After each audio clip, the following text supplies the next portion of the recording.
তো চলো চা হয়ে গেছে, এবার মিস্ত্রি দাদাদেরকে দিয়ে আসি। তো এই যে সামনেই আমার ভাইয়ের ঘর হচ্ছে, নতুন ঘর, সেখানেই কাজ করছে সব মিস্ত্রিরা। তো চলো এই যে এখানে রান্নাঘরে টাইলস বসাবে, পাথর বসাবে, ওগুলোই কাটাকাটি করছে। তো দেখো এই যে এখানে দিয়ে দিলাম চা। আর চলো তোমাদেরকে একটুখানি দেখাই কেমন কি হয়েছে ঘরটা। এই যে এই ঘরটাই তৈরি হচ্ছে। তো এই যে আরও একজন ছিল, যার জন্য আমি আরও 1 কাপ চা দিয়ে দিলাম বাবাকে, বাবাই নিয়ে দিচ্ছে এখন।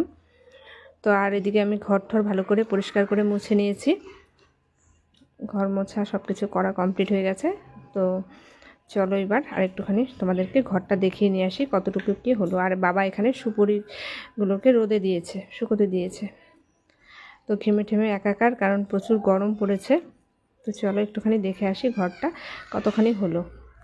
তো এই যে একটা ঘরে এরকম টাইলস বসানো হয়ে গেছে,